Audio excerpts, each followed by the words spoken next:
This is the first initial test bit, so this is where we get to find out what problems we're going to run into.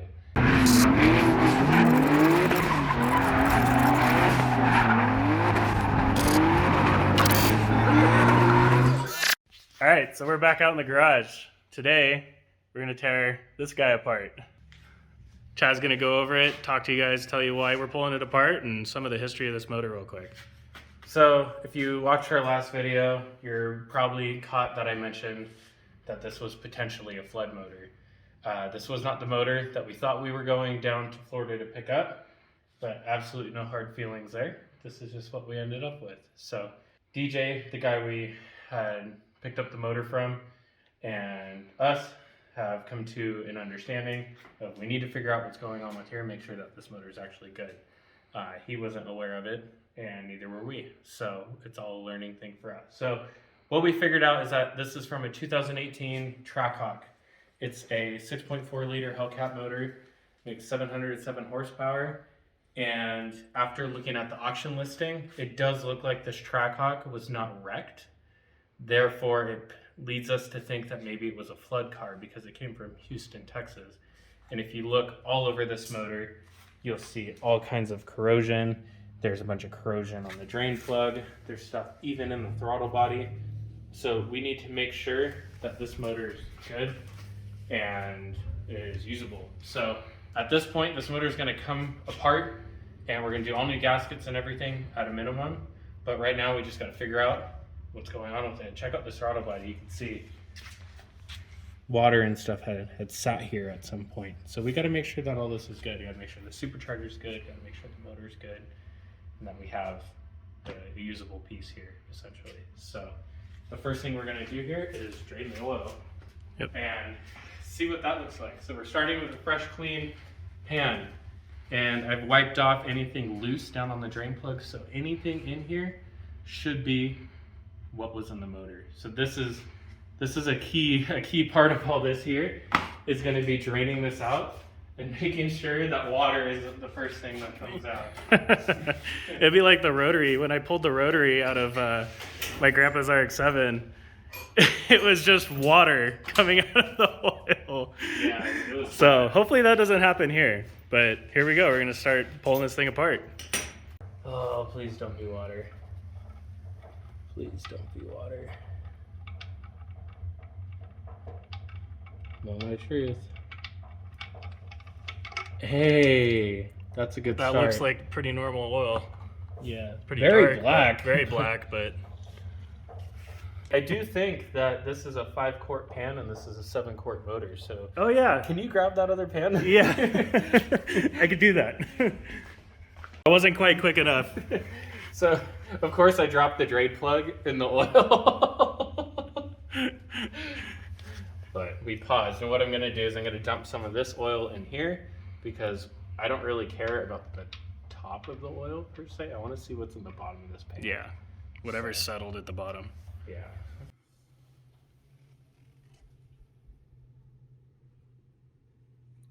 Some of the stuff you see in here is from the paint on the oil filter.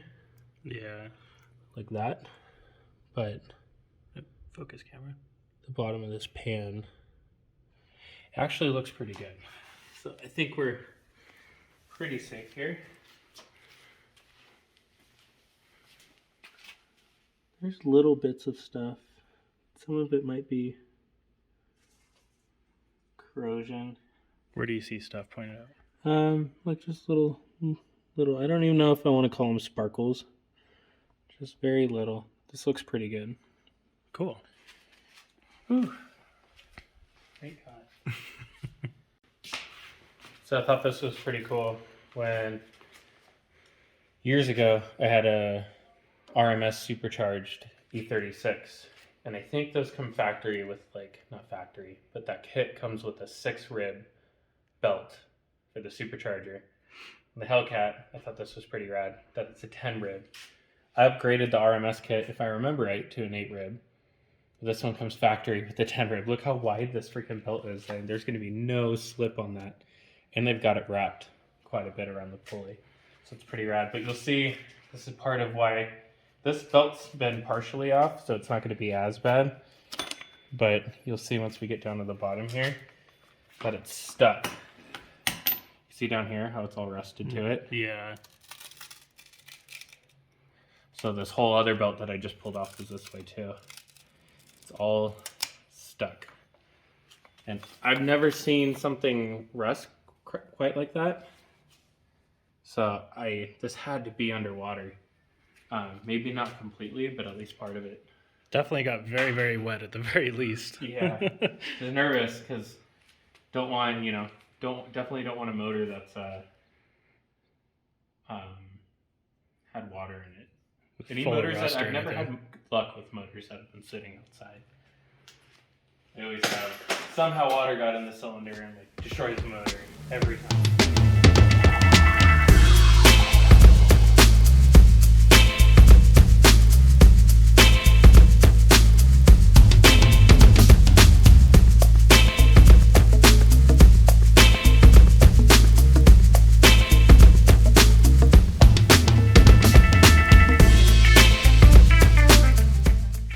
All right, so as we found when we were picking up the motor, we noticed that there was a exhaust manifold bolt broken in the head. And then now on the other side, we have found there's another broken bolt. Don't know why, but both of the front bolts are broken in the head, so we'll have to take those out. Everything's super rusty too, so who knows if you guys can see in there, but there's the end of the bolt is still in the head. The rest seem to be okay, at least it was on the other side. Hey, there's land in the drain. I know, I thought it did for a second. We're doing good.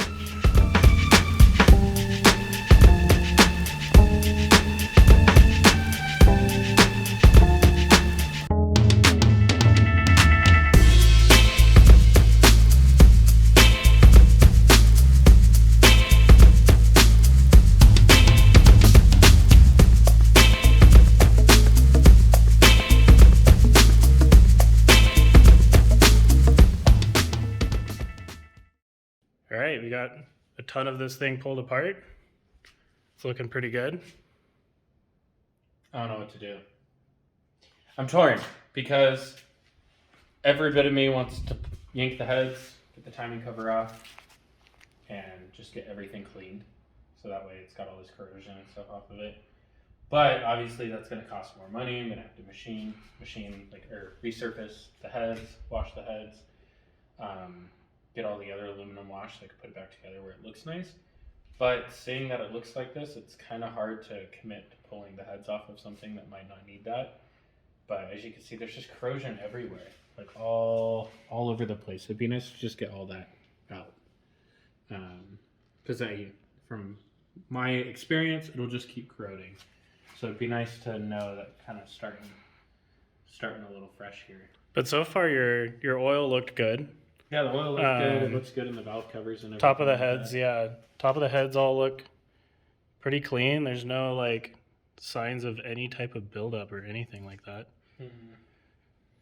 And I was just telling Danny, being that it came out of an SUV, it's probably a good thing because it was a four-wheel drive. I don't know if they're four-wheel drive or all-wheel drive. Anyways, one of the two. Probably wasn't out at sideshows ripping donuts, banging off limiter. It was probably just pulls on the freeway, for being honest. Kind of sucks that these cars got used for sideshows as much as they do. Yeah. For being honest. It really does. But at least, this might be a good motor. It appears to be a good motor. It just needs a lot of cleaning.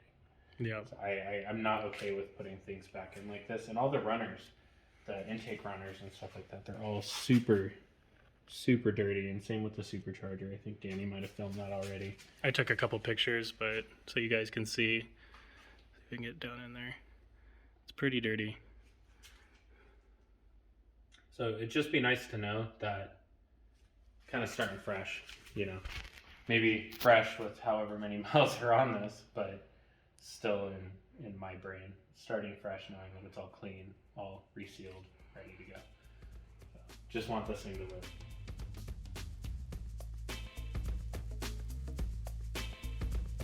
Focus, camera.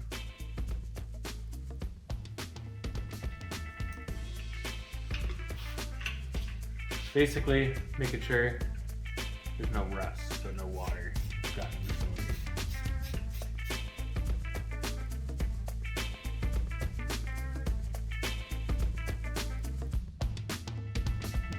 Shit.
Are we filming? Yeah. Okay, cool. We're definitely filming. All right, so we have gone through the motor. Well, gone through the motor. We took the valve covers off. We took the pan off. We pulled all the spark plugs, as you saw in the video. And the only thing that we found that showed a sign of anything was some rust on the spark plug, which might mean that there's a little bit of moisture or water in that cylinder. However, the valves and everything on that cylinder look good. So that kind of wraps up what we were looking for in the motor. What's going to happen now is we're going to test fit it in the car. And then after test fitting it in the car and taking some measurements for a motor plate, we'll pull it back out and we'll pull the heads off, make sure, do a final check on everything. And if it all looks good, we're going to reassemble it and it's going to go back in the car. We went ahead and test fit all the Holley products that we have. We got their Sniper EFI valve covers right over here. And then on the back side here, you'll see that we got the crossover manifold for the supercharger. This thing's beautiful. This piece is very nicely machined. It still has provisions for your sensors and everything like that. Go right to AN. This is going to work great for us. It's also a little more lower profile, so we have a little more room with the firewall. And we went ahead and did their oil filter block off down here. Right now, this is just plugging up and keeping things from leaking. This is made by Earls. This is kind of keeping things simple right now. This might not be how it's supposed to be ran, so don't attack if this is not how it's supposed to be. We're figuring it out. But yeah, so that's about it. We're just gonna wrap this up and get a test fit in the car now.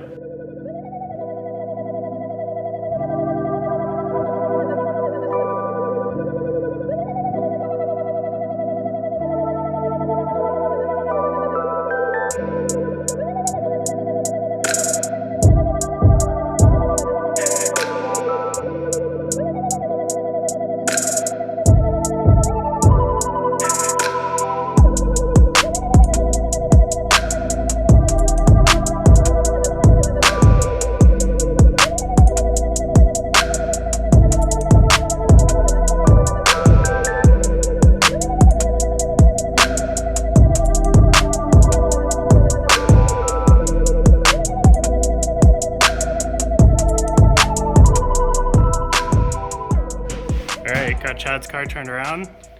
Got the cherry picker, motor, bell housing, dog box. Chad's looking for hardware. Always looking. Gonna mate all this up and stab it in the engine bay, see what happens. We're really curious how this motor is gonna fit, because even with this pan being as narrow as it is, it's still a really tall motor and really wide. So we're gonna try to fit that in here. We're not measuring, we're just gonna go for it. It doesn't matter at this point.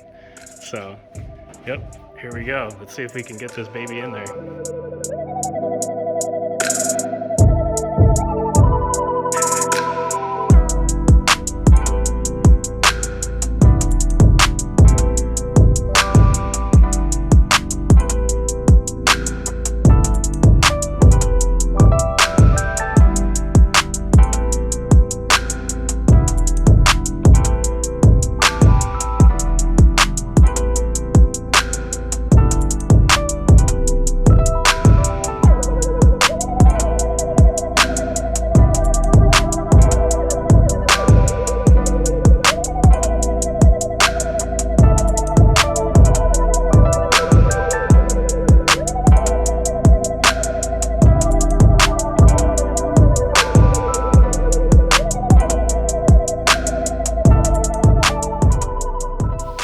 right, so we got it started in there, huh?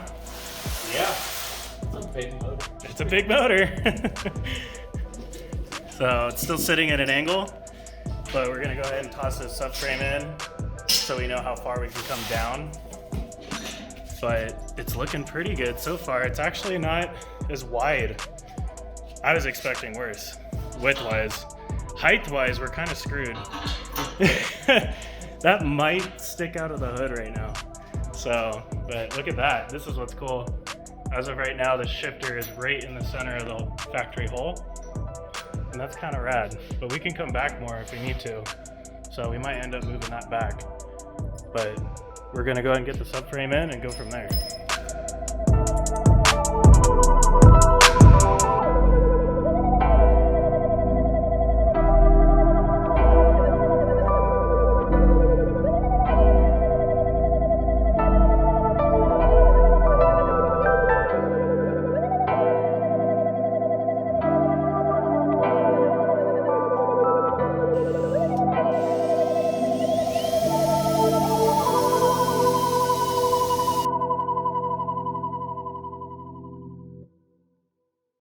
We got the motor in, and we ran into a few things. We knew we were gonna have to cut the trans tunnel for like the shifter block. It's like a long shifter, is what they call it, because that usually sticks up to the floor. So we notched for that, and then we wanted to get this motor set back as far as possible. It's a heavy motor, so we're trying to keep the weight between the tires instead of in front of the front tires.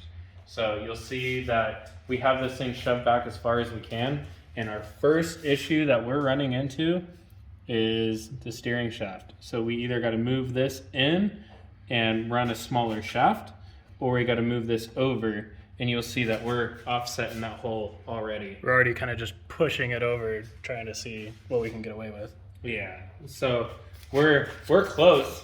I mean, we're sitting pretty close. I hammered this and it kind of shifted down a little bit. We're just barely touching the steering rack, but so it'll come up just ever so slightly. But yeah, so this is the first initial test fit, so this is where we get to find out what problems we're gonna run into. And that is the steering shaft. The Hemis are a wide motor. Look how wide these cylinder heads are compared to an OS motor. So we kind of had a feeling we were gonna run into something similar to this when we originally started thinking about doing the swap, so hopefully we can just come up with a really good solution to get it done. But luckily, the steering shaft isn't too hard to change. Yeah, it's kind of like the smaller of a problem that you could have, I guess. Your Viper motor, when you were mounting that. The steering shaft was fine, but I had to cut the hell out of the trans tunnel. The firewall and stuff too. Yeah, and had to cut for the starter, and like there's all the room for the bell housing and everything. There's a ton of room for all that. Yeah. So we're literally just running into this one here. Yeah, and look at, like, you could see right where we cut the frame rails is pretty much, right at the front of the motor. So that's kind of cool. Like, the front of the subframe there is just out past it. So that's actually like pretty good for front to back, So what we're gonna do here is we're looking to run a motor plate. So essentially what's gonna happen is this whole piece here, you'll see that it's got the water pump, the thermostat, it's got all these bolts here. This is gonna come off, and then we're gonna have to shave some of the timing cover to everything to that height. And then what'll happen is we'll get a plate that bolts onto that comes down and goes to the frame rails, and then it mounts on the frame rails. And with that plate, it'll have provisions for an electric water pump from Mazir, and we'll also have direct AN20 provisions as well to run our coolant lines. And looking at this, I'm probably gonna go this way, and Danny's probably gonna go this way. So there's like a couple little things that are gonna be different here, but essentially what we're trying to do right now is we need to find out the center line of the crank in relation to where we want the motor plate, so we know how high to make it. So this part's already designed in the center, so we need to give him everything to get the outside. So that was the whole idea of putting this in right now. And we have to figure out the steering shaft, and if this is where it's gonna be, we're gonna take our measurements, send them off, and then we'll have a plate in the mail here pretty soon. Yep, so probably gonna let it sit for a night or so. Yeah, and let that just brain turn a little bit on the steering shaft stuff. Get some thoughts going. Maybe talk to a couple people and see if they have any ideas on what to do here. But other than that, that's really the only problem, right? So yeah, and aside from hood clearance, but yeah, that might not be a problem because Danny and I we held the hood up. We there, like stuff sticking out. and you know, it's kind of looking like the SRT logo is going to be what sticks through the hood. Yeah. So we're thinking like a little bit back here is going to be what's sticking through. It'd be sick if we could keep this under the hood. Yeah. And just right here, just have this, this bit. Yeah, that'd be so awesome. cool. So the other thing that we noticed is that this fitting right here, there's going to be an adapter fitting that Holly makes, is going to run right into the firewall. We're not going to be able to get an AM line on it. So we're either going to have to tweak this and like weld it differently, maybe point it that way, or we're going to have to go with an aftermarket fuel rail. But it'd be nice to save the money. Aftermarket fuel rails are like $400, and I don't remember offhand if they have the crossover. This has a fuel pressure sensor in it, which is really nice. Yeah. So if we can make these work, I think that'd be ideal. Normally, Danny and I'd be all about running an aftermarket rail, but in this case, I think it'd be cool if we could modify this to work. Just to keep it stock. Yeah. So the other thing we can kind of go over here is that we have a corgi that barks at anybody showing up, which is our boy Sean, for some burgers and beer tonight. The oil pan, the bottom of the oil pan is just above the subframe. So if you look, we're going to be able to run like a really nice skid plate. Our transmission, nothing hangs down there. So we're landing right where we want to be. We just need to make a few little adjustments. The biggest adjustment being the steering shaft, which, I mean, we might just modify the valve cover to make that work. Yeah, we talked about with the steering shaft at one point. It was when it was sitting a little differently, but there's a little ear with a bolt right there. Yeah, my finger looks huge. There's a little ear with a bolt right there for the valve cover. If we were to shave that ear a little, it might clear better. But I still think that the steering shaft's probably going to have to just move over. Chad had to go get the dog. Lola wouldn't stop barking. Now she gets to be in the video, though. She's happy. Look at that dog. She's being a guard dog, Hey, you know, because baby. she's so vicious. So what I was saying is that we could potentially shave the corner of this valve cover off and put a plate and weld that on. Yeah. It might sound Janky, but kind of janky, but if it solves our problem, it's totally worth it. And I think we have the room under the valve cover to do it. So that might be an option too. well, the other thing that the reason we keep thinking that way is modifying here rather than some people might be looking at it right now and going, just push the motor forward. But this is clearanced exactly how we'd want it. This is nice and tight. And if you look here, there's only 2 cylinders that are in front of our shock tower. Yeah. The other ones are actually like just behind center line. Yeah. Right at center line. Yeah. So we're really close to keeping most of that weight and displacement and stuff behind the suspension as much as we can. Keep that weight centered to the vehicle. So, and one last thing we'll show you guys real quick. This is what we cut for the transmission. So you can see the original hole was there. It kind of stopped right about there. So we had to cut, this bit, but it actually looks really good. It didn't have to move back too far where we're uncomfortable with that.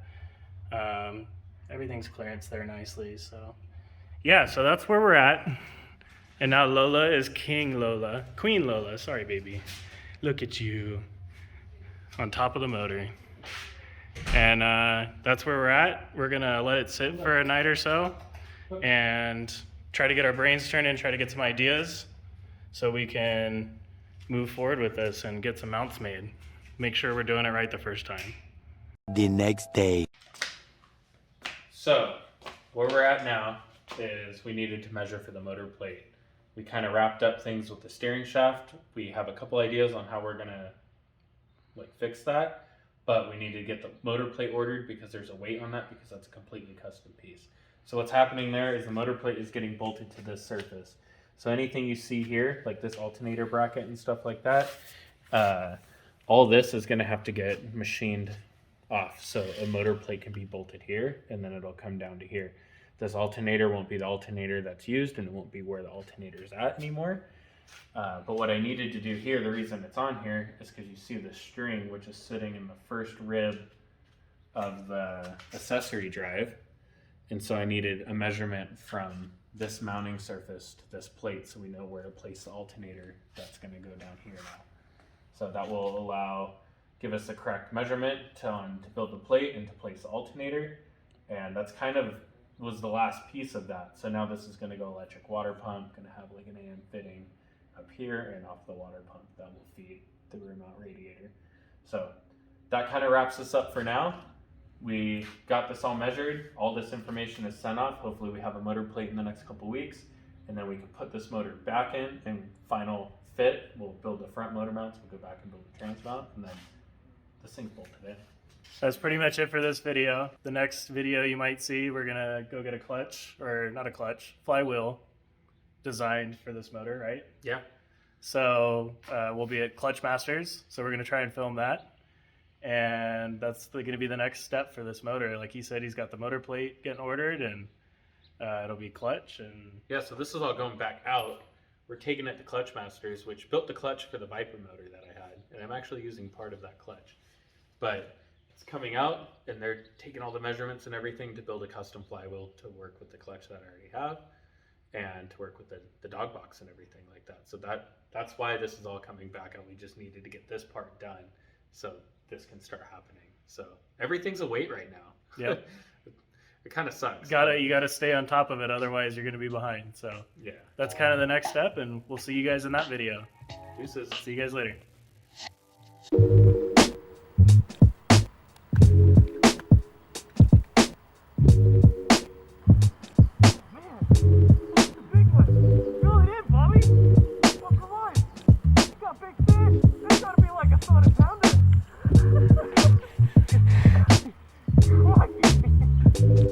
Well, you gotta